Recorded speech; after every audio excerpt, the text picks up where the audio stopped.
Hey, what's going on, everybody? Welcome back to the channel. I am Anthony Hadley Jr. I am a Los Angeles-based creative that makes content revolving around film, lifestyle, and tech. Now, once again, I am no expert. I am learning just like most of us on YouTube are, but I am just sharing the things that I am learning along the way and hopefully starting a dialogue with those that have constructive information to share along the way. Now, typically when you're trying to expose and record a shot, you have to make some compromises, whether you want to ensure that you retain the detail in your highlights or your shadows. And then based on the camera that you have and the dynamic range that it possesses, that will dictate how much of a trade-off or compromise that you have to make. And typically, if you focus on one, you will have to sacrifice on the other. But today I want to talk about the steps that I personally take in the post-production process when I'm grading to make sure that I do both preserving my highlights and maximizing my dynamic range.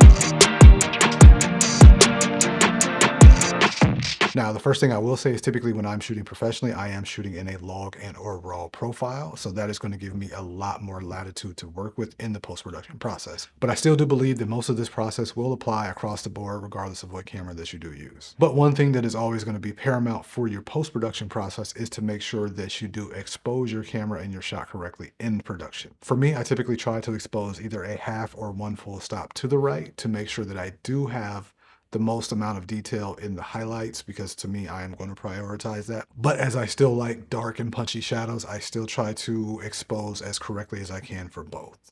But let's jump into it now. So of course, in this instance, I'm using DaVinci Resolve. So what we're going to do, I'm going to hit Shift-6 and jump to my color page. I will turn off my noise reduction for right now.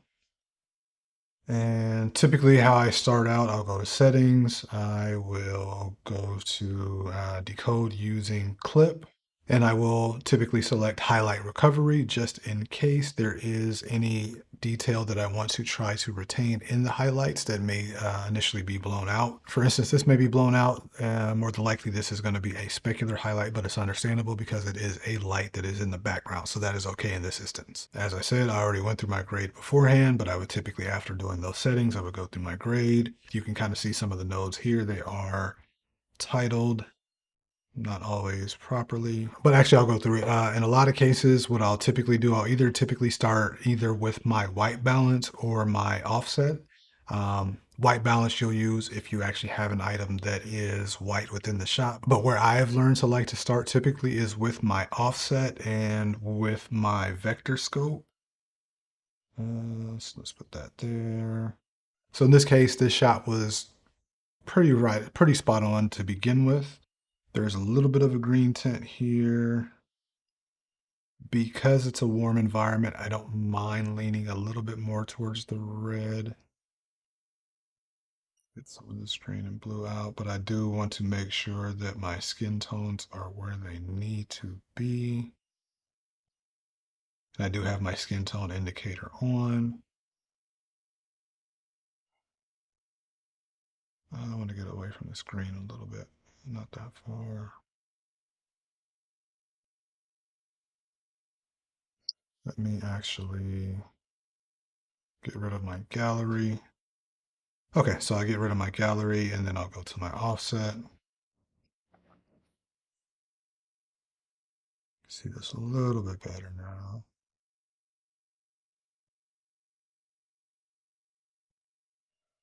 Okay, so I kind of like where that is right now. So yeah, I'll typically start either with my white balance, which I'm sure I did initially in this shot, and then I'll go to my offset with my vector scopes, which I've done now. The skin tones still look clean. They look true to life, but you're retaining a lot of color separation and everything with the metal here and the rust, the yellow in the gloves, the faded black nature in the shirt, but still the deeper black in the helmet and the strap. You can see there's a little bit of color detail right here, but this is a relatively clean white in the light, even though there's going to be some color in it. Same thing with the shirt. You can see the The way that these windows have been aged, you can see some color on there, but everything is pretty much true to life and is pretty balanced just to start. From there, what I would typically do, usually I would then next go to my global setting to adjust my exposure globally. But I don't think I had to do that too much in this shot. So after there, I typically go somewhere between my blacks and my mids. And just so you can see where the exposure would have been to start. As I said, I usually like to expose to the right. This is a case in point in that. Another reason why I like to use a log or a raw file because it gives you a lot of room to retain and to pull that information back down.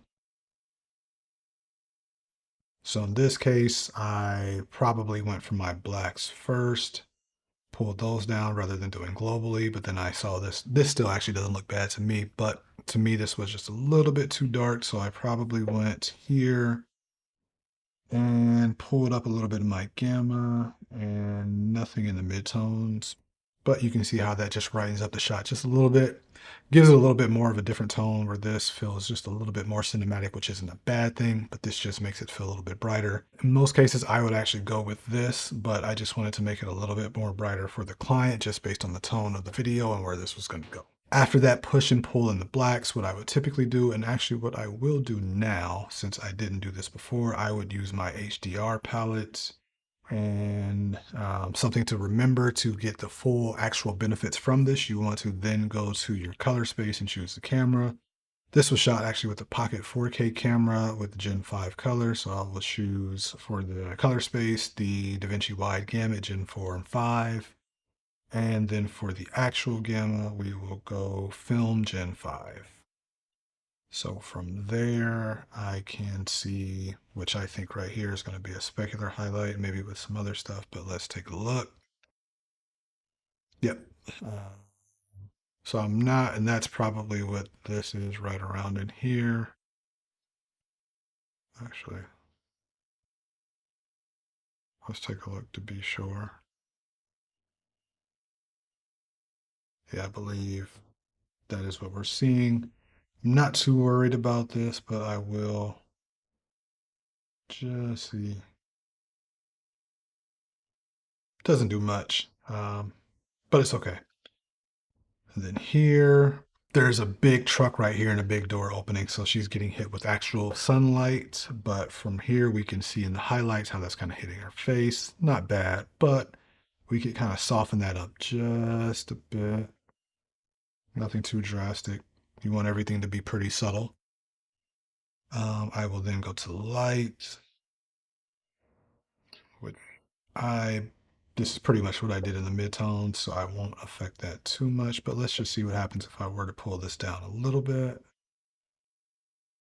Maybe split the difference on what I did in my mids. Okay, I'll do that. This node, I believe, was for the skin tones. And this was a little difficult because the skin tones blended in a lot with this area. If I really wanted to, I would have masked her out, but I don't think it was too big of a deal. So I will leave that alone. But what I am going to do is I'm going to use these two nodes right here. And just to give a little bit of pop of color, I want to bring out the red in this bandana and the yellow in these gloves. So I'm going to do Command L to label this HSL1. Then I'll go to my curves, hue versus saturation. I will, let's do this one first, but we'll pay attention to this bandana as I lift this up and you start to see that pop. Not a lot, but just a little bit. And then over here, Command L, HSL2. Same thing. We will select these gloves. And I'm going to widen this just a bit. Yeah, I think there's good. Then we'll bring up the saturation. But because of that, I can see the yellow coming up and everything else around here.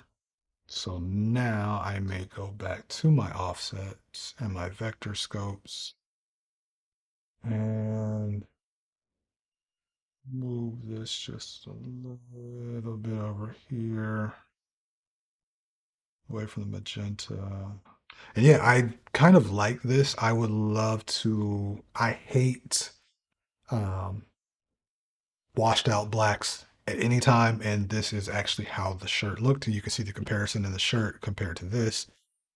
My nature is to want to darken that, but that also could easily be done by doing a little bit of this, which maybe I will actually leave this here like this time. But yeah, I think we will leave this like this. But yeah, I believe, as they say, it's not the tool, it's the artist. So I believe, granted, while having a camera that shoots log or raw will get you a whole lot further along in the process, at the end of the day, it comes down to how much you can master your craft and your tools and knowing what they can do and what to do with them. So I will say, even though hopefully I will be upgrading my camera sooner than later, being able to learn some of these methods has probably extended the lifespan of the current cameras that I have now, just knowing that I can pull more out of them and I can get more higher quality work that looks like it may have been shot with a higher end camera.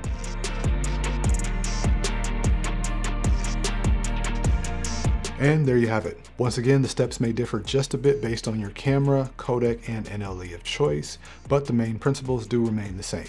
If you gave this a shot, let me know how you fared in the comments below. Don't forget to like and subscribe, and I will see you all in the next one.